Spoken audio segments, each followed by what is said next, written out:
If eating less was actually the answer, you'd already have the results. So why is your body fighting back the harder that you try? What if your body is actually protecting you, not punishing you? And what if actually eating more, not less, is actually the key to unlocking fat loss for good? Hey, I'm Trevor and I've helped my patients lose over 260,000 inches in their midsections, thighs, and arms, including over 133,000 inches in just their midsections alone. And what I've seen over and over again is that the ones stuck the longest were actually eating the least. And once we actually helped them fuel their bodies instead of fighting it, every single thing changed here.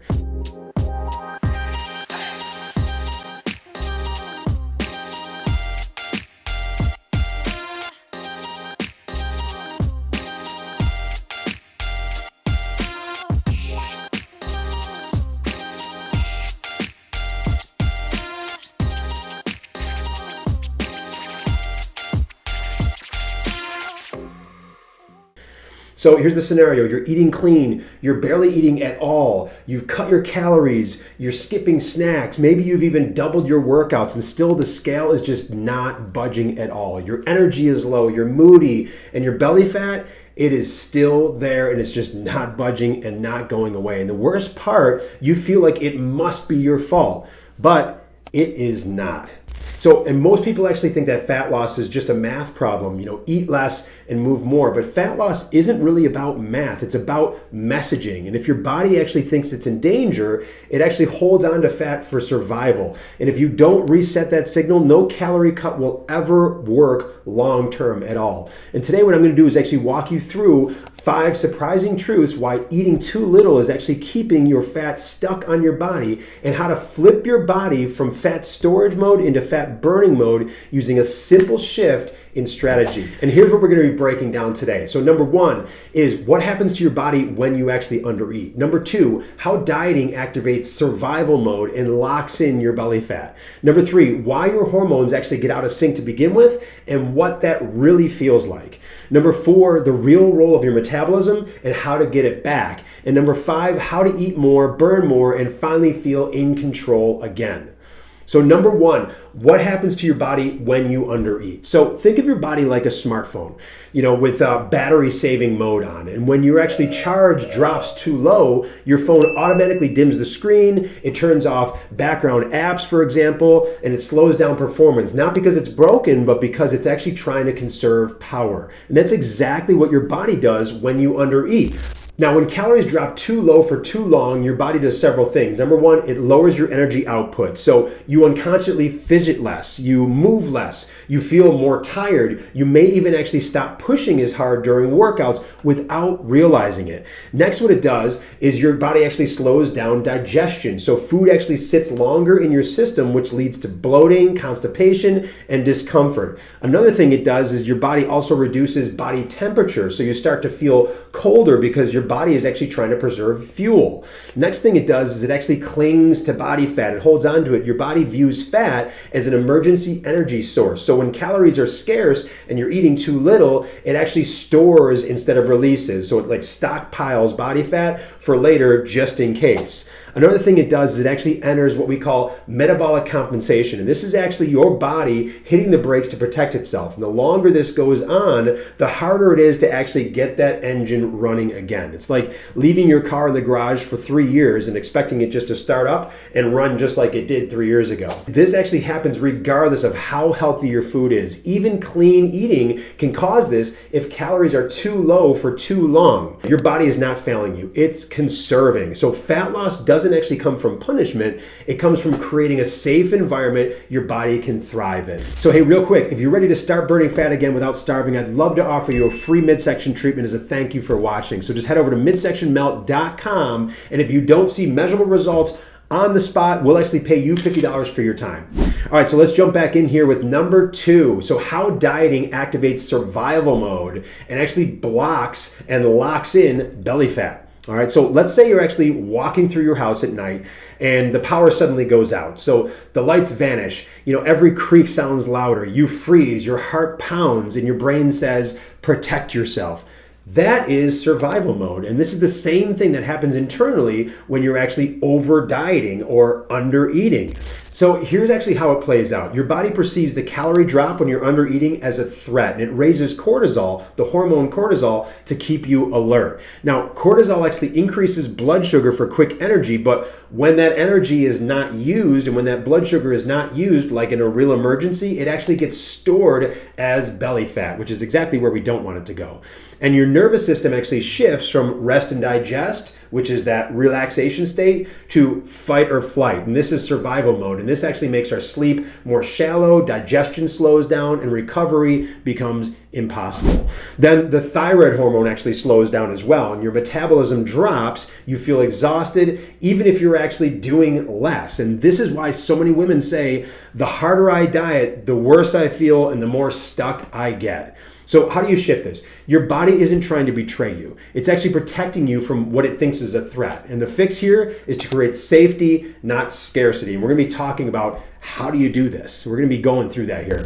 So number 3, your hormones get out of sync and what that actually really feels like. So let's talk about the 4 key players or the 4 key hormones that actually get knocked out of alignment here. Number 1 is cortisol. This is your stress hormone. Now, when cortisol is high for too long, say from undereating, overtraining, lack of sleep, it triggers fat storage, especially in the midsection like we talked about. And you also feel more wired, more anxious, or just plain off. Next is the thyroid hormone. This is your metabolic thermostat. So this is your metabolism. Okay, so thyroid is directly linked to that. So low calories reduce thyroid output. And that actually means that your internal temperature drops, your energy crashes, fat burning slows down to a crawl. Not where we want to be.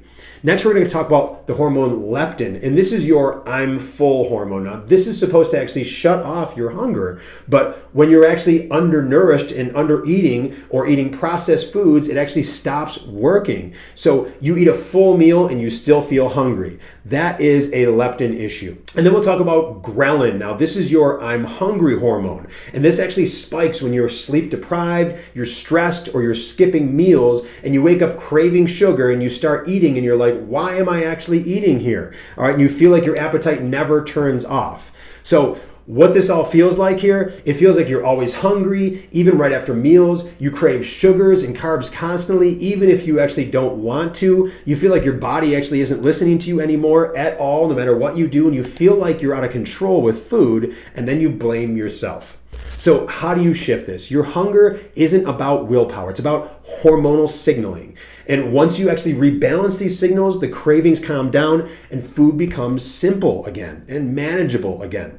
So number 4, the real role of your metabolism and how to actually get it back on track. So let's clear something up here. Your metabolism isn't just how fast you burn calories. It's actually the system that controls how your body uses energy, which is calories, how it responds to stress, and actually how it regulates fat storage. That is your metabolism. And if your body is constantly underfueled and overstressed, or one or the other, metabolism shifts from burn mode to survival mode or storage mode. So let's talk about some signs that you can actually determine if this is happening or not. So a couple signs here is you feel tired before your day starts. You know, say you're cold and no one else actually is, or you eat a small meal and you still feel bloated, or your weight just won't budge no matter what you try, no matter what exercise or what nutrition you're doing, the weight just won't budge. But the good news is you can restart this engine when you do the following things. Number 1 is fuel with purpose. We're talking about lean proteins, clean-based carbs, and healthy fats. They create what's called satiety, so you feel satisfied. They also create stable blood sugar and that consistent energy throughout the day.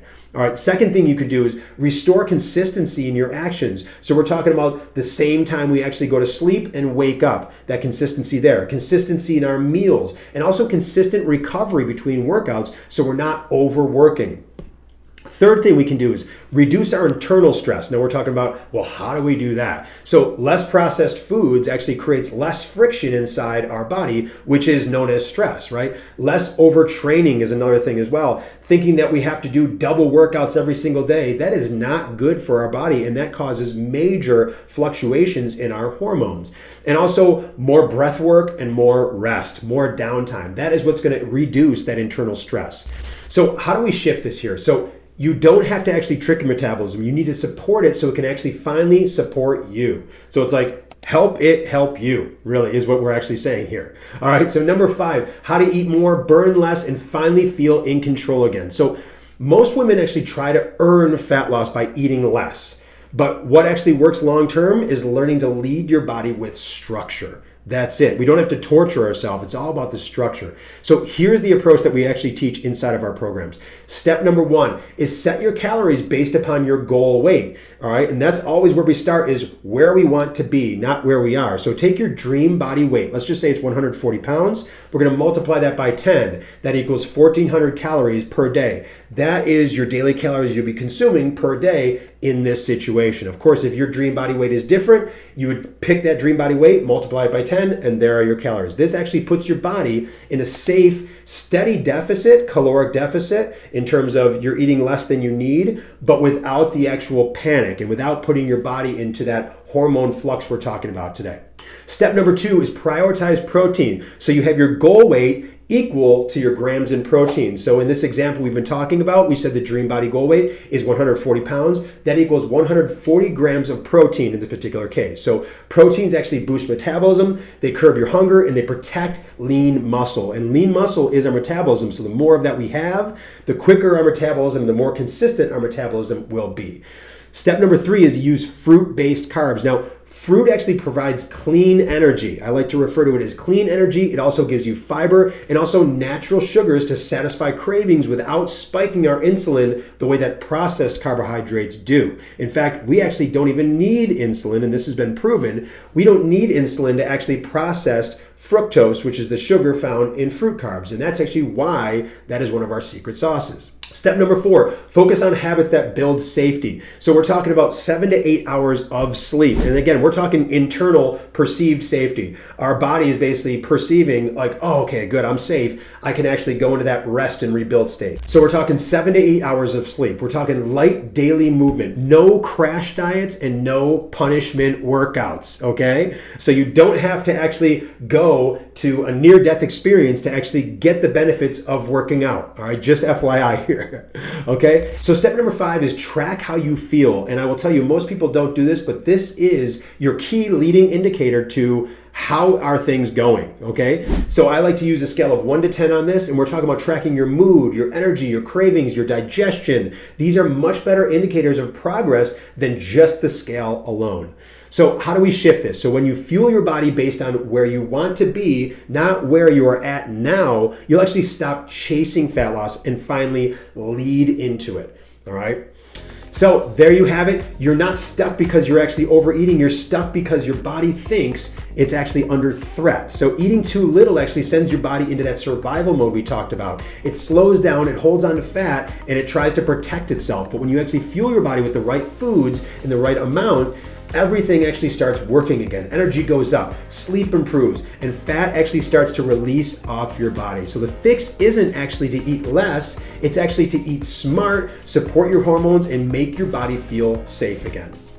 So if this actually made something finally click for you, go ahead, follow or subscribe, because this is just the beginning of learning how to get real results without the punishment. And if you know someone who would benefit from this, I'd be so grateful if you'd share it with them. It's because of you that we're able to make a difference. So thank you so, so much. Again, I'm Trevor here. Thank you so much for investing your time with me today. I do not take it for granted. I know it is your most valuable asset. So thank you again, and give your best to the rest of your day. Take care.